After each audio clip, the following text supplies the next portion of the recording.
right there is Clint's new girlfriend. Fun fact, he likes them old. Welcome back, beautiful and amazing human beings. My name's Zurkerdowski here of thebestpoliticalshow.com, and we have an awesome 2-hour live broadcast available to you here today, as of course the news is absolutely crazy and ridiculous, as we have a new report coming from a JPMorgan strategist predicting that Joe Biden will not be in this 2024 presidential election. There's also a lot of really interesting things to talk about when it comes to the story of the decade, as there's a lot of memes, a lot of videos, a lot of documents that we are going to be delving into probably in the second hour of this broadcast. So make sure to send this link to your friends, to your family members, as for the next 2 hours, the conversation is definitely going to be absolutely amazing, absolutely incredible, and you could participate in that conversation. And one simple and easy way for you to do that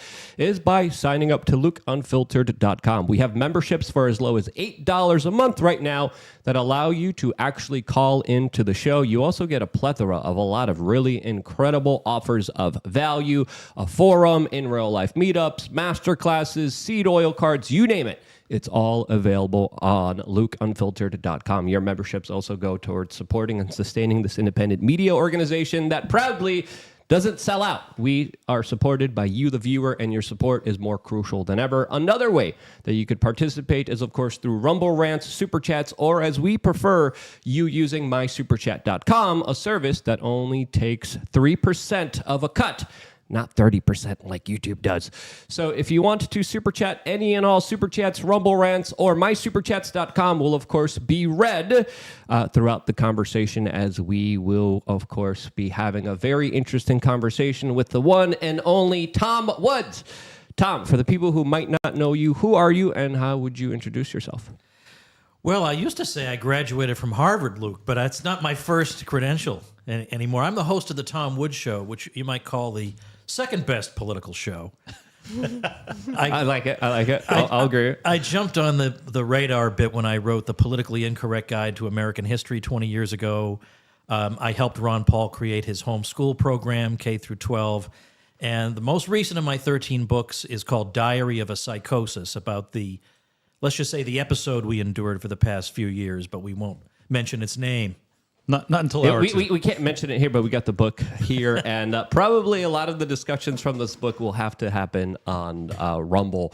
But thank you so much for coming down. It's awesome to have you. There's a lot of history, especially when it comes to the Ron Paul days and era, as it looks like there's also a kind of resurgence of a lot of political candidates trying to say that they're libertarian and anarchist right now. We're going to get into that plus a lot more, as of course you were playing a very instrumental role, I think, in the Ron Paul Levolution. That was very important for our how I met discourse. you. Yeah. I met you at one of those things. Absolutely. No, crazy. The heydays of the real Tea Party, not the hijacked Tea Party. We'll get into it, plus a lot more. We have Clint here, who is, some would say, a libertarian grifter, a newbie.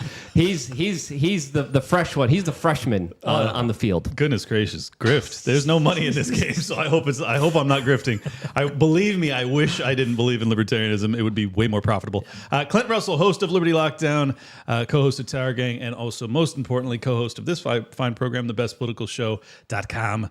Thank you guys for tuning in once again. If you want to follow me at Liberty Lock Pod on X, got 117,000 over there. I really appreciate it. Steph is on the buttons. What's up, Steph?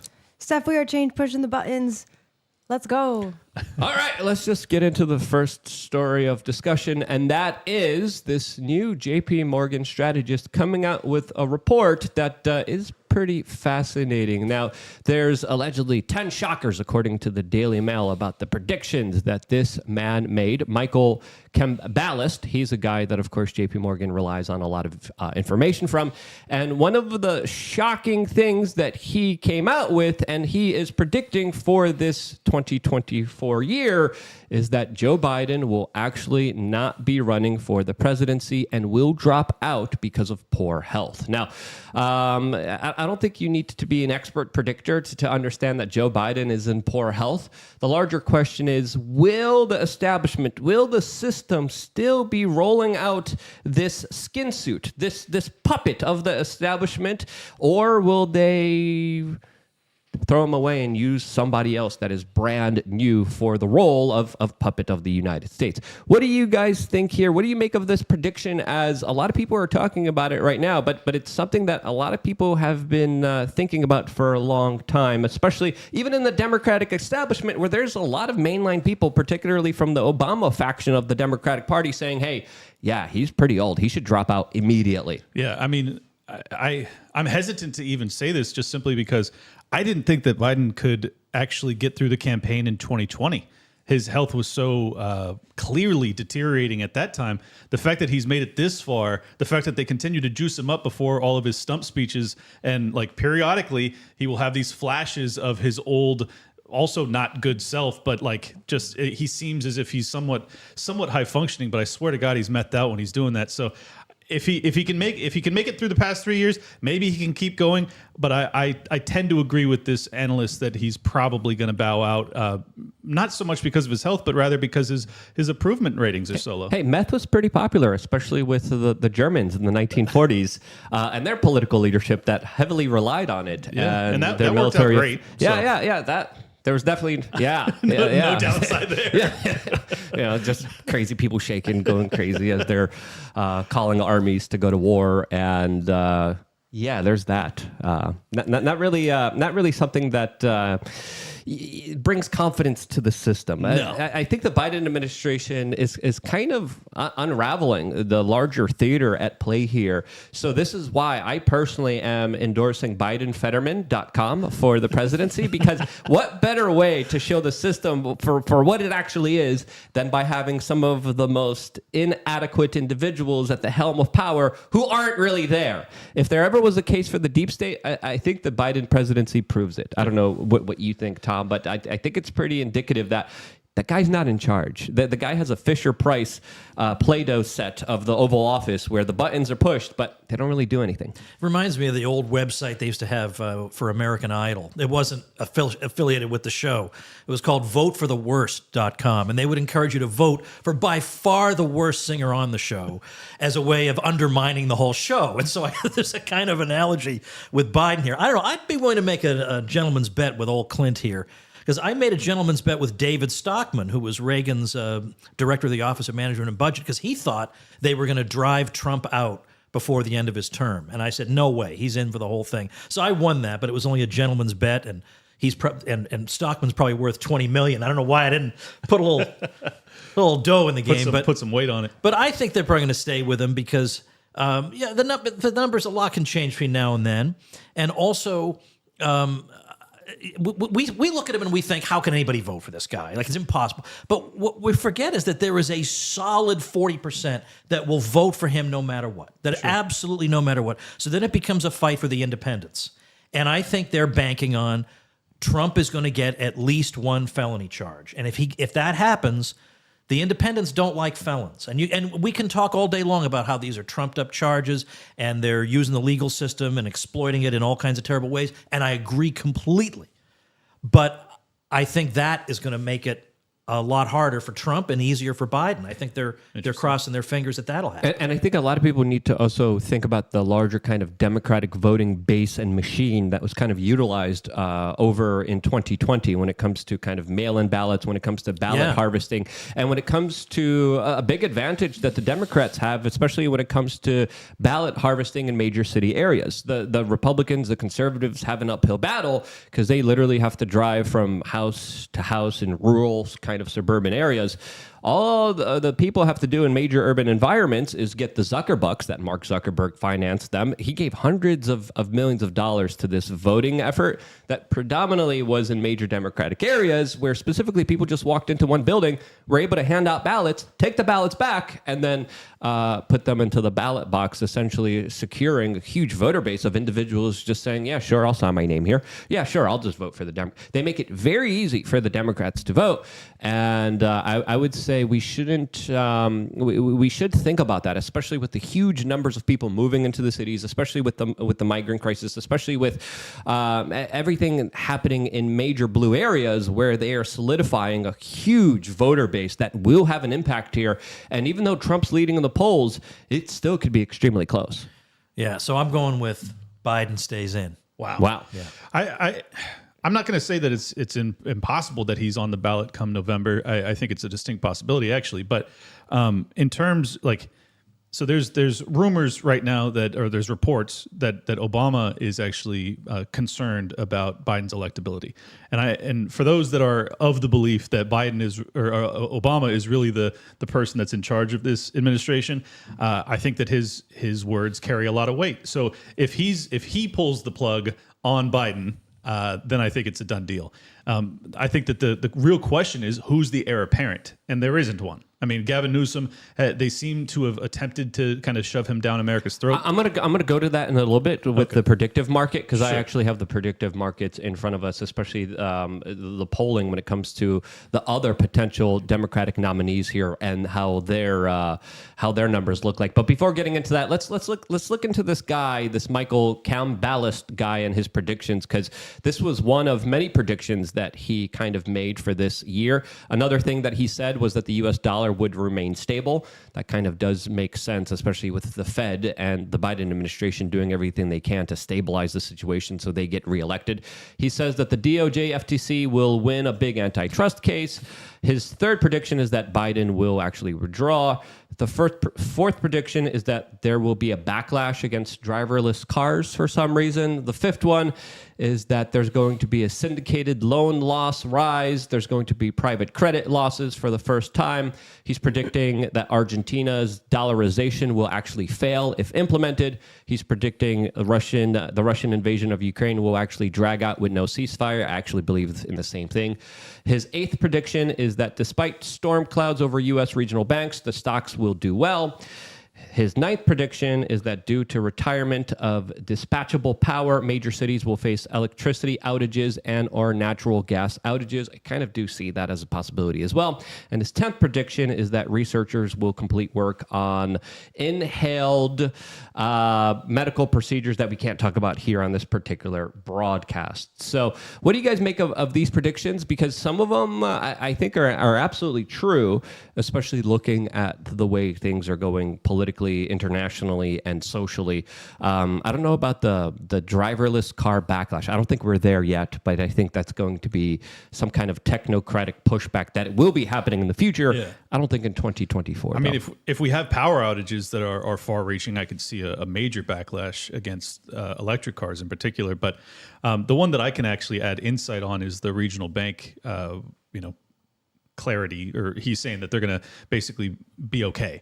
And I think that is actually likely to be the case simply because the Fed has promised 3 rate cuts over the next 12 months. And if they actually follow through with that, that will help some of the bleeding that has been happening on the regional bank's books, because they were sitting on treasuries and long-term debt instruments that were ultimately upside down because of the interest rate hiking cycle. If they reverse that, that will help the balance sheets of the banks, in which case I think he could be proven correct there.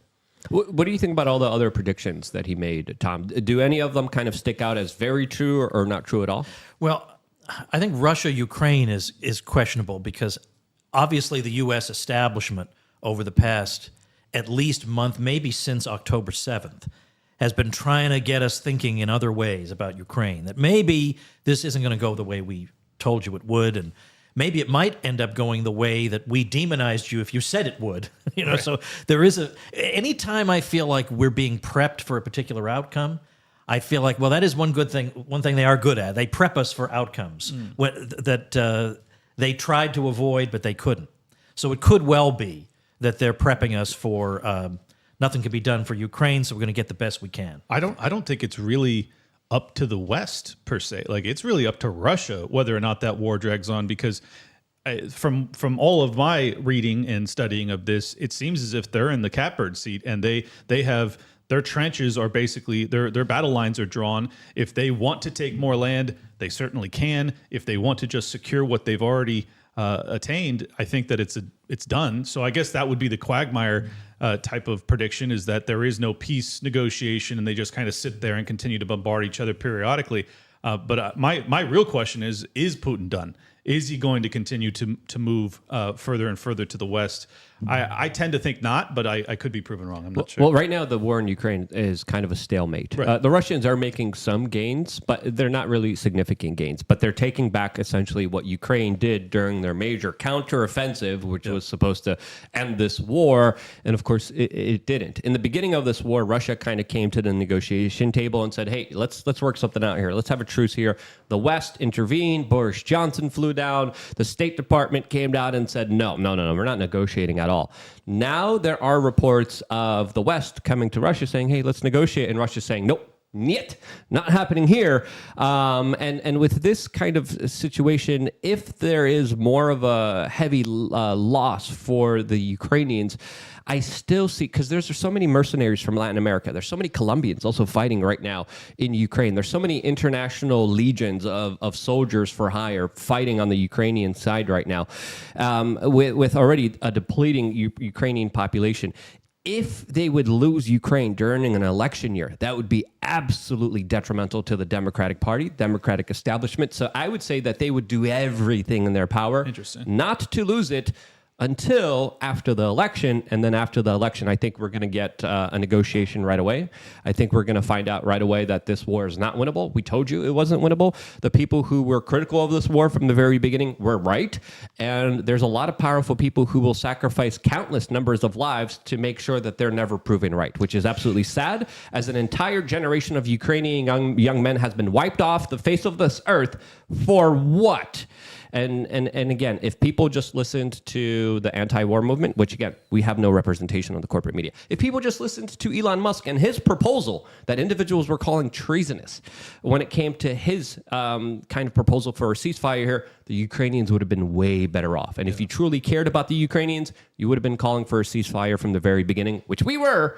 And now what was achieved here? Nothing, just more and more losses for the country, the people, and the future of any kind of stability in the region. Kind of goes to show how sick our political dynamic is, that like if Biden were to negotiate peace and just have them settle on the land that's been acquired so far, that would be perceived as a political failure, you know? And I just think that's a really tragic state of affairs, that instead of going, okay, the U.S. president intervened to help stop the bloodshed, and we can go like, good job. No, that's a loss. That's political defeat, and I just think it's kind of upside down. Well, I mean, Teddy Roosevelt actually won the Nobel Peace Prize because he actually tried to hold off a war or bring a war to a successful close in Russia and Japan. But these days, we don't associate U.S. presidents with bringing an end to hostilities. Nope. And but by the way, the one thing that makes me feel, I don't know, a little bit white-pilled is that I know that Nikki Haley has a lot of big money behind her and big interest behind her, and they're really trying to make her the challenger to Trump. But the fact is, if I had asked, I think really anybody in our movement 10, 12 years ago, do you think in 2024 the obvious neocon candidate would be getting absolutely killed in the polls? You know, I don't think anybody would have predicted just how fast that whole thing deflated. And so that, you know, that's something. I mean, well, and with so much money behind her too, and so much positive media, and yet she still can't really make a dent in the Trump movement, just simply because I think that the American people, at least the right wing, are very much not interested in intervening in the rest of the world. And that's, to me, that's the amazing thing, is that what happened on the right wing, that all of a sudden you hear them talking about no-win wars and neocon wars. Yeah. I mean, look, Vivek talks about neocons in a negative way. What in the where'd Mitt Romney's party go, and how did it go away so fast? That's one. You know, now these people, the anti-neocons, are not all correct about everything, but if you're good on war and U.S. intervention, I'll take that. That's pretty good advance. Yeah. Now, the situation in the Middle East definitely complicated that kind of scenario. It did. With a lot of people who were screaming, "No more money for Ukraine," saying, "We need more money for the Middle East here. We got to funnel it here." Absolutely true. But there still is kind of an American first kind of ideology that is kind of rising to the surface, that is becoming more prominent than ever, as there's a lot of principled individuals saying no money for any war because this is stupid. This is not in the best interest of America or its people, and this is ridiculous. And there is a larger transition here that is worth noting that I think you mentioned, because I was there during the Bush years. I was there during the John McCain years, during the Mitt Romney years. Those were years where the Republicans had everything solidified for themselves. They had this kind of control of the entire Republican Party, which was full on launch wars no matter what. A project for a new American kind of doctrine that they were following, a war doctrine that they loved and they implemented in many ways that, of course, came back and screwed over the American people more than ever. So this kind of revolution within the Republican Party is something significant that I think a lot of people don't pay attention to, because that party was dominated by absolutely awful human beings. And now there's a faction. There's the Thomas Macy's. There's the congressman that we just did a show with. What was his name? Matt Gaetz. Yep. There's individuals like Rand Paul who, again, none of these people are perfect, but they still represent an ideology that is becoming way more popular than the kind of old wing Republican Party that is kind of dying out. Which it deserves to die out. And not only is it becoming popular, we have to remember this is a point of view that, other than with the very unusual exception of a Ron Paul, had no representation in American politics. If foreign policy was either you want to sanction and starve this country or you want to bomb the hell out of them. Those were the two choices. And then they'd go on the cable news TV networks and they would argue this. And there would be nobody saying these are both stupid and inhumane things that are going to do way more harm than good and cause us all kinds of problems around the world. You would never get that. Yeah. And now that's almost the dominant default position.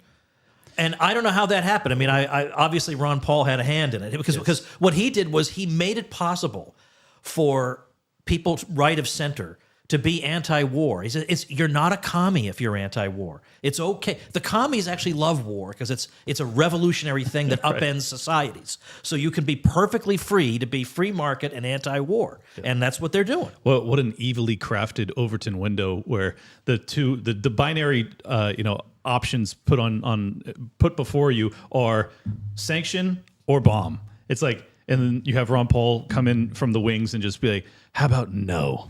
Yeah. And everyone's like, yes. Yeah. He got more support from U.S. Army military personnel than any other presidential candidate when all he was of them running. Put together, yeah. Well, and think about that shift too, is that even the neocons, even if you listen to Nikki Haley, oftentimes she will try and frame her support for funding Israel and funding Ukraine is to prevent a wider war. Right. It's no longer about demonstrating our dominance on the world. It's no longer about crushing the tyrants. It's about we need to prevent war. Like even the neocons have adopted our framing. It's fascinating. What's going to be interesting is to see maybe a potential, and I'm kind of seeing this kind of politically aligned, and I might be totally wrong about this, but I think there's going to be a lot of Democrats that are going to be switching over and voting for Nikki Haley during these primaries.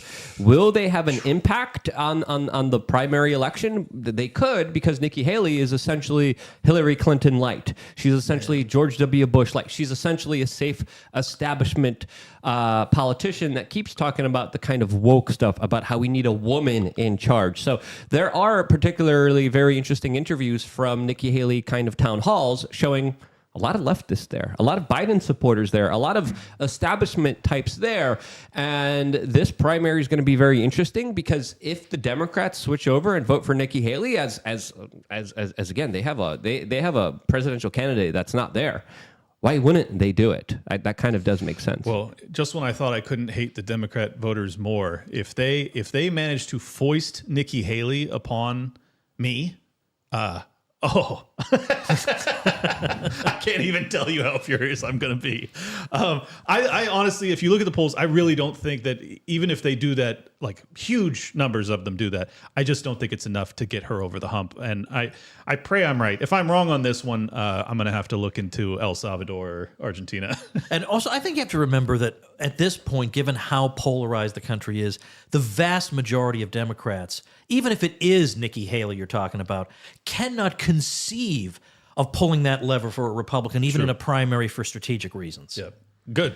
Well, if they were like strategic, if they were smart, being like, hey, if we want to get what we want to get, if we want to get the DEI, we want to get the money to Zelensky, we want to get all the wars, We want a Biden 3.0. We gotta vote Nikki Haley. So I don't know. Maybe I should punish myself for even getting that idea out there Yeah, right. because but politically it is sound, and it is also sound for Donald Trump to.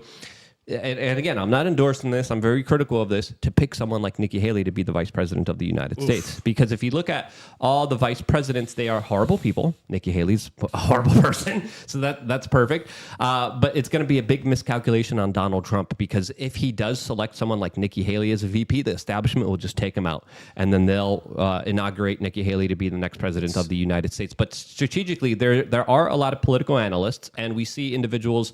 I think Mike Cernovich claimed that Laura Trump is kind of putting the information out there that it is going to be Nikki Haley as a potential VP for Trump. If that happens, the political strategists are making the argument, hey, she has all the establishment votes. Hey, she's a woman. Hey, she's going to help you get the votes that you can't get yourself. I hope he doesn't fall for that political strategy, but he might, and I've been kind of hinting at it for a while, even before the news articles came out saying, hey, Nikki Haley could be the VP. This is what the Trump administration is considering. That's what they're considering. Personally, I really hope it's going to be a big kind of just screw you gesture to the establishment. Personally, I hope it's someone like RFK Jr. or Vivek or Tucker Carlson. That's what I would personally love to see as a big kind of screw you to the system. But it's probably not going to happen. And just because I hope for something doesn't mean it's true. What do you think about the possibility of a Trump-Haley ticket? And would you vote for it? As of course, this is something that I brought up to Tucker Carlson. Tucker Carlson said right away, I'm not voting for Trump if he's picking Nikki Haley. Is that the same kind of scenario you find yourself in? Yeah, well, Roger Stone keeps insisting there is absolutely no chance of this. This is just people trying to stir up controversy where there isn't any. So I don't know. I mean, Roger Stone has his finger on the pulse a little bit. But obviously, I think it sticks in Trump's craw that he had Mike Pence foisted on him. Yes. So that didn't quite turn out the way he hoped. So I wonder if he might be inclined to say, I think when it comes to the VP, this time I'm going to pick. Yes. Yeah. I hope so. And then who he's going to pick as VP is going to be a very, very telling kind of declaration for who he will be as president. We got a super chat by Johnny Bokek. Thank you, Johnny, for the super chat with the bird emoji giving the thumbs up. We appreciate your super chats. I think that the clear answer from my vantage point, just from political, viewing this, I think that it's Vivek, because the regime, the establishment, has zero concern about Nikki Haley. As Luke already described, it increases the chances of something catastrophic happens to Trump so that Nikki Haley can get in there. Whereas if Vivek's sitting there in the wings going, hey, if you find some way to get Trump out of here and you make me the president, I'm cutting all of your jobs. Like you're all gone. So I think that if I'm Trump, I want to have a dude in there who they're actually equally afraid of, because Trump didn't demonstrate that he was capable of draining the swamp. I think Vivek's the type of guy that actually could. So I think that's the play if I were him. And one of the things that did protect him is everyone said, hey, do you want this crazy religious guy, Mike Pence, as president of the United States? Yeah. And Mike Pence is out today, and he came out and said the FBI definitely was not behind any kind of involvement with January 6th. He also came out 4 hours ago on USA Today talking about how the GOP needs to pick a different candidate than Trump. So strange bedfellows usually happen in politics. A lot of people in the chat room are bringing up Tulsi Gabbard right now. I want to see a big screw you to the establishment. I want to see someone.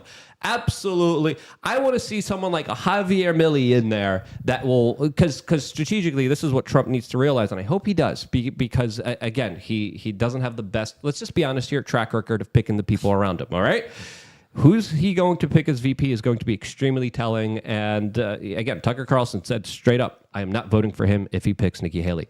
Hopefully that doesn't happen. His last VP was absolutely horrible. Every VP, horrible. Biden, horrible. Dick Cheney, horrible. All of them, absolutely horrible people, and someone you definitely don't want to be replaced with. Nikki Haley, again, I hope it's someone like Carrie Lake as well. But who's going to be on the Democratic ticket is something that also a lot of people are looking at, as we have the predictive market showing specifically how Biden is still in the lead here with 64.6% chance of becoming the next Democratic presidential nominee. Newsom, 14.4%. Obama, I think they're referring to Michelle Obama or Mike Obama, 7.8%. Harris, 6%. What a shame. Again, as I said, VPs, horrible people. Kamala Harris, perfect representation of a horrible person. And then, of course, we have Phillips and Clinton. I think these latest documents dumps definitely prove that the Clintons absolutely have no chance here. And I would say those document leaks, according to my own personal speculation, were probably related to an internal power play and an internal blackmail campaign against the Clintons that prevented them from shoring up more power during a very weak Democratic Party primary that isn't really happening, but everyone knows is kind of happening. So if it's not going to be Biden, who is it going to be? I think Gavin's still the odds-on favorite, but Michelle Obama is a distinct possibility. I just wanted to make a quick note about Mike Pence, who was in Israel either a day or two ago, signing his name to the artillery that's going to be dropped on the children of Gaza. Very Christian behavior there, Mike. I don't understand how the Christian right has been mind effed into this perspective that this is an acceptable practice, that their spokesman, the guy that the whole reason that they were willing to sign off on Trump is because at least we got that good Christian man Mike Pence in there, and he's over there signing his name to artillery. Wild. Absolutely wild. Nothing says pro-life like signing off bombs that are going to be dropped in predominantly civilian areas. But I mean, those are neocons for you. Those are the signs of just failed political leadership. Another sign of failed political leadership is what Biden is doing right now, as we have this article from The Guardian talking about fired up Biden shows gloves are off in January 6th anniversary speech, highlighting a photo of him looking particularly perturbed and very angry, waving his finger at the American people, as this is a short clip of his speech that we're going to be playing for you right now. One desperate act available to him: the violence of January the 6th. And since that day, more than 1,200 people have been charged for their assault on the Capitol. Nearly 900 of them have been convicted or pled guilty. Collectively, to date, they have been sentenced to more than 840 years in prison.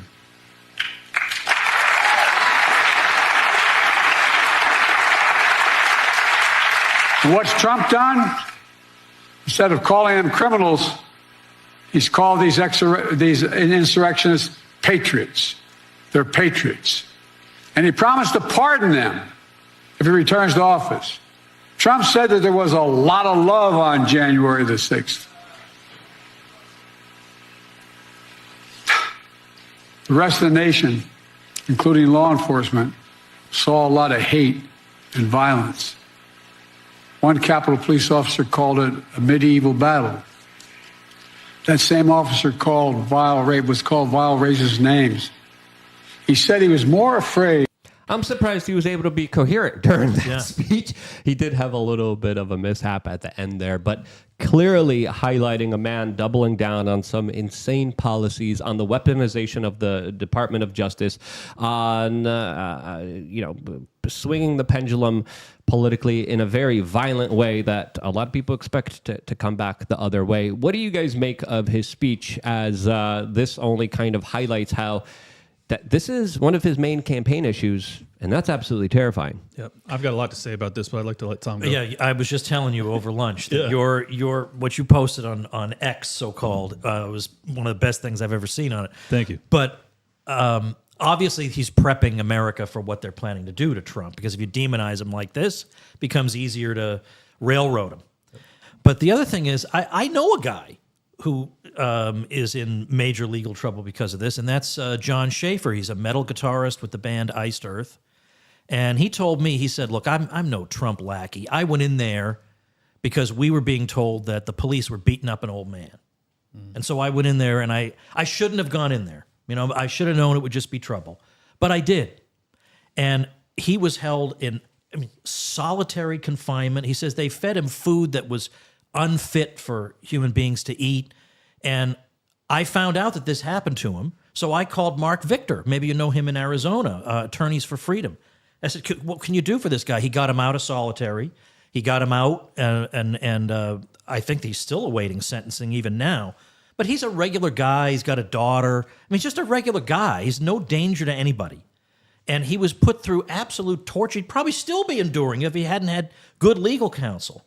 And then not to mention, do you guys know Jason Rink, the filmmaker? Yep. Yes. Okay, so Jason Rink makes a documentary about Jacob Chansley, the Q shaman, who's kind of an odd guy, but again, harmless, a little bit an oddball. And so Jason made a docuseries about him called Q Sent Me. And it is absolutely impartial. It just lets the guy tell his story. And I mean, wouldn't you think on a day as significant as this, we should want to hear the story from the guy? Yeah. And given that it was the biggest attack on our democracy. Right. We want to hear, what did this guy think? Banned on every platform. In fact, Jason had the file private on Vimeo just to store it. And he got banned from Vimeo, even for having it. No one could see it. Then he went to Las Vegas I think he was screening it. And the hotel where he was staying on the Strip said, we're canceling your room. Yep. So the next time he went to Vegas, I was there, and I said, if you can't get a room, I'm going to get your room. We'll put it in our name, and you get it. It's insane. Yeah. I mean, so I think obviously we all agree that the hysteria is a little bit misplaced, but I don't think people even know about these stories. So Jason has become he calls himself the most canceled filmmaker in America. He's just trying to tell the impartial story of this one guy. Let me just add to that story real quick. I actually took on them as a sponsor for Liberty Lockdown, and just because I linked to that documentary, I received a strike. This. I mean, I'm not exaggerating. That is how far they went. That it was just a link to a documentary was enough for them to go after me. So they have done everything in their power to control the narrative about this story. It's very disturbing to me. I actually had Taylor Hanson on, who's a journalist as well. He was there. He was actually the one who filmed Babbitt's, whatever you want to describe it as. I'll save it for Rumble. And he is now, because of that, he has now spent 3 years on a special categorization for risk for flight. So like not totally no fly, but like one tier below that. So he has air marshals that will follow him every time he flies. He has to arrive 3 hours prior. It's incredible. And this is a journalist, and he hasn't been charged with anything. So even a journalist that had press credentials, that was not violent at all, has had his life thrown into turmoil because of his coverage of that event. And that's just one story of 1,000. And to have Biden get up there and to brag about it is one of the most disturbing things I've ever experienced as someone who still, perhaps out of naivete, still has some pride in this country, that an American president would brag about robbing. The vast majority of those people were peaceful, robbing 900 people of 840 years of their lives. It's despicable, and to be promising simultaneously that they're going to take it further. You had another guy come out just yesterday saying, we're not done yet. We've already gone after 1,200. Now we're going after the people that were standing outside. There is no law that says that you can't stand outside. You have a right in this country. I don't know when we got rid of the First Amendment, but this is extraordinarily disturbing. And I'm not a Biden supporter to begin with, but I'm telling you, this is a bridge too far. We cannot permit the federal government to use the DOJ and the FBI to come after people who are peaceful. If they do that, then it's basically dissent is criminal in this country. Well, that's what happened to Owen Schroyer, and that's why the case of what happened to him is so important. We were just with him a couple weeks ago. His story is absolutely crazy. He was outside, he wasn't inside, but he had to spend a very long time in solitary confinement. And I don't think a lot of people understand the significance of that, as of course, a lot of people have ruled solitary confinement as a form of torture, as a form of abuse. So here we have a system, we have a political class abusing the legal justice system and essentially creating political prisoners, and now doubling down and now saying anyone outside is also going to jail. As of course we have this crazy latest video from a DC attorney at the DOJ announcing this just a few moments ago. And what happened inside of the building? An important note when it comes to our prosecutions about those who remained outside the building. We have used our prosecutorial discretion to primarily focus on those who entered the building or those who engaged in violent or corrupt conduct on Capitol grounds. But if a person knowingly entered the restricted area without authorization, they had already committed a federal crime. Make no mistake, thousands of people occupied an area that they were not authorized to be present in the first place.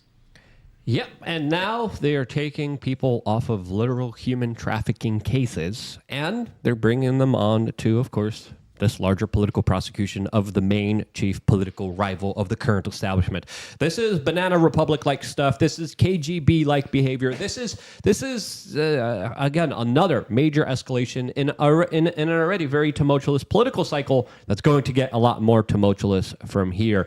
I don't see it getting any better. I see what you mentioned, Tom, and I think this was a great point to kind of ponder and think about, especially when we see MSNBC news anchors pretending to cry on national television, bringing these stories up, is that this kind of emotional gaslighting and manipulation that we see is there for a specific reason. They're not bringing it up just to kind of bring it up. They're bringing it up because they want Trump in jail. They want to make sure that their main political rival never becomes the next president of the United States. They want to make sure that they never become challenged politically ever again, and they're doing that in many different ways. Immigration is one way that they're doing it, but essentially ballot harvesting, taking the Zuckerbucks. Florida, one of the few states didn't take the Zuckerbucks, actually turned red. All the places that took the hundreds of millions of dollars from Mark Zuckerberg, a lot of those places went Democrat. A lot of those places went very blue. And how else do you not see them trying to solidify their power forever? And I think this election has a lot at stake here. And to me, it represents a big turning point in America, where we're returning back to the uniparty, where there's no real choice, there's no real decisions. It's going to be, again, between establishment person versus establishment person. You speak out against the establishment will come together and do anything and everything they can in order to try to destroy you politically and also in real life. Trump faces 750 years in jail. His court proceeding is going to be starting on Super Tuesday. That's not an accident. So the way that this country is going, to me, is terrifying, because this pendulum swinging, it could come back the other way too, and it's very dangerous for everyone involved here. Well, to me, this underscores, this may sound trivial to some people, but it isn't. The significance of what Elon Musk has done with Twitter now rebranded. I know every time you bring up Elon Musk, people will tell me his 7 things that are wrong with him or whatever. Okay, maybe he's wrong about the 7 things. But right now, the most important thing to me is that we be able to have conversations about what's happening to us. Agreed. That aren't locked in this paradigm of you have to choose between Nikki Haley and Joe Biden. And it does seem to me that those conversations are happening, that people who had been muzzled are once again able to be heard. And so maybe this is a moment where the false narratives just can't. If something is this false and this at odds with reality and morality, how long can it go on before a critical mass just blasts through and we just can't believe what you're telling us anymore? Well, think about how powerful, or like a case study of what you're describing with X and how important it is. Think about how successful the non-duopoly, the libertarian, the independent commentators are, like how successful we have been in that venue. We're so influential. It's unbelievable how outsized our influence is compared to like how we may be viewed in the polls. And I think that just goes to show that when given a fair hearing, the libertarian or the non-interventionist, the peace first, the free trade, the pro-capitalism, like these are ideas that are extremely popular if they're allowed to be heard. They're just rarely allowed to be heard. So I think that's a good sign, and I agree with that. But to go back to Luke's original point about how dangerous this is, essentially the perspective that people are taking on, and I don't think that they're actually mistaken to take it, is that it is oppress or be oppressed. And shortly after that decision-making process, when that enters a voter's mind, eventually it becomes kill or be killed. And I'm horrified that that's how people are viewing the ballot today. That more and more people are seeing it as like, I have to win or my life is over. And when it comes to the J6ers, they rightfully view it that way. Like, if Biden wins, they have no chance of being pardoned. Their lives are essentially ruined. It's just devastating that we've gotten here. And all I want to see, if we're going to maintain this union, is to realize that the pendulum is swinging increasingly violently, and we have to just stop. We have to come to the table as adults and say we're gonna diminish the size of the federal government so that these decision-making processes are not so dire that we have to be at each other's throats, 364 days out of the year. We have to stop with that process. I don't know if it'll happen. I mean, the poll numbers, there's a new poll by CBS News talking about how half the country expects there to be violence from the other side that loses in the next upcoming future elections. And it shows you that these numbers are pretty apparent. A lot of people understand there's a lot more than just choosing the next president of the United States here. As I think there is a ruling class that is banking on chaos, that is trying to sow division, that is trying to escalate tensions to the point that there's no going back from. But I wanted to kind of ask you guys the impossible question.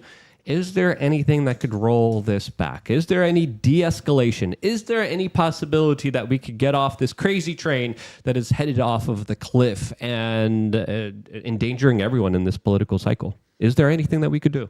Aside from peaceful national divorce, I'm not so sure. And I don't think that's necessarily likely to be peaceful. So I'm curious what you think, though. Well, I'm surprised that we have what we have today in terms of people willing to say things that I don't think they were willing to say 15 years ago. So you never know, things may change, but it'd be nice if we had somebody who could somehow credibly and persuasively convey the message that, look, as Jeff Deist would say, California could have everything it wants right now. It could have the health care it wants, whatever crazy policy it wants. UBI, all of it. Yeah, you could have all of it. If you went your own way and we went our own way, and you won't like the things we do, and we won't like the things you do, but everybody will be able to find a place that suits them. I mean, and it won't be perfect, but you'll be able to find a place that suits you. Whereas now it's like we're locked in this endless struggle for winner take all. But I think what's happening is, maybe we can say to the other side, look, the deplorables aren't dying off the way you thought they would. They're not as isolated as you thought they were. And victory over them isn't as easy as you thought it was. What if we just lay down our arms and go back to our homes, and in your little area, you build the society you want, and I'll build the one I want. Now, that would work if the other side weren't a bunch of imperialists who want to create, who want to force themselves on everybody. Which, by the way, that's the way they normally portray the right wing. But at this point, the right wing is so shell-shocked, they just want to be able to have their kids grow up knowing whether they're boys or girls. I mean, they're really not asking for a lot. They're like, I just want the FBI not to be in my... in my kid's school, or in my church, and like they're not asking a lot. I think like if they are able to get back in power, they could seek retribution, and it could get ugly. But I agree, at this point, the clear power brokers are on the left, and they are wielding that power viciously. Well, they're escalating the tensions, and a lot of people are expecting the right to respond, which is also scaring a lot of the people on the left who are escalating the tension. So if you want to deal with this, you got to deal with the left and tell them, hey, stop putting the pedal on the gas, like stop pushing the pedal. Stop adding more fuel to the fire here. Quick note on this too. This is a really important moment and a speech, because Biden is gearing up to run for re-election. That was a focus, workshopped, focus grouped type of speech. And the fact that sells with his base, that bragging about stealing hundreds of years of these people's lives, many of them peaceful, that is actually appealing, that actually is politically advantageous. That tells you a hell of a lot. And I think it's very important that people pay attention to that, because here's the reality. If he was seeking the moderates, if he was seeking to try and bring in someone like me, he could have gotten up there and said, look, what happened on that day was tragic, but we're trying to keep this country together. And you don't keep America together via violent force. You do it by a meeting of the minds, open dialogue, conversation. There's clearly people that were, he could frame it in the Democratic thought process. They were led astray. They were led astray by Donald Trump, but it doesn't change the fact that these are patriotic people. He could have offered an olive branch to MAGA and said, I am not going to turn this into a Team A versus Team B civil war for all the ages. He didn't do that. And I think more than anything, once I set my rage aside, I'm just heartbroken that we have a president that would actually do such a thing.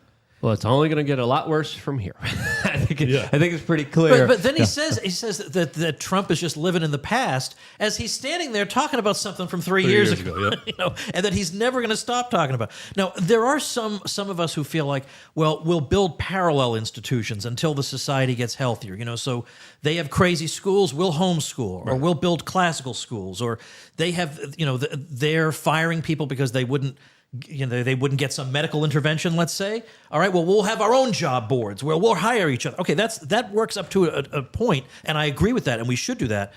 But the one area where we can't do that is the legal system. Yep. And the problem there, this is where we've got to work on getting ourselves represented there, is that the law schools are churning out people who don't think it's their job as judges to look at things impartially and come up with what the law tells them. It's their job, frankly, to advance the revolution. That's the way they think. Bingo. Yep. It's not overstating it. So Trump had a response to Biden. We're going to get into that in a little bit. We got another super chat here by Agamemnon Fireman saying Trump Gabbert 2024 would be a golden Wonka ticket to vote for me, in my opinion. Also, Luke, I know it's past Christmas, but you remind me of the blonde, nerdy kid from the Polar Express voiced by Madark from Dexter. I'm going to look that character up in just a little bit before we get out of here off of YouTube. But Trump's response against Biden's speech was that essentially he called Biden a true threat to democracy, and I don't think it's Biden. I think Biden is the puppet. I think there's bigger powers at play here that are pulling the strings of Joe Biden, that are escalating the situations, and they're literally giving a script that the poor old man doesn't even comprehend when he's reading it. The optics here are very telling. There was one particular speech that he gave in Philadelphia where literally he had huge beaming red lights behind him, and he looked like a literal Führer, as he's literally hopped up on all these pharmaceuticals, and clearly he is a man pushing a larger agenda out there. Yep. But another thing Trump said that I found very interesting was he actually talked about the JFK assassination recently, and in his new campaign video, he's promising more transparency when it comes to, of course, the JFK files. Now, why is he bringing this up now? As, of course, there's a lot of implications here with the deep state, the intelligentsia, the true powers behind the scenes that are probably puppeting Biden. When we look at the people who are, it's probably the same people. Let's just be honest here. Let's just be frank here. That took out JFK. That's an assertion, but I think it's a fair assertion to make here, as of course the political landscape very drastically changed after a large number of political assassinations that are connected to a lot of the intel agencies. But specifically when it comes to Trump, he also doesn't have the best track record when it comes to releasing JFK documents. He promised to release a lot of them, and then the intel agency stepped in and said, no, you're not. And then he was like, okay, I'll just release a little bit of them. Biden released a little bit of them. There's still more documents that we don't know what happened to the president of the United States many decades ago. I find that ridiculous, but also a sign to how just secretive and entrenched the deep state really is, and how they are still in power no matter who the president is, which is this is a good question for you, Tom. When was our country lost? Oh, geez. Well, if you look at somebody like the early political thinker John Taylor of Caroline, he would say probably the 1790s. Now, I don't know if I'm quite an extremist like that, Clint.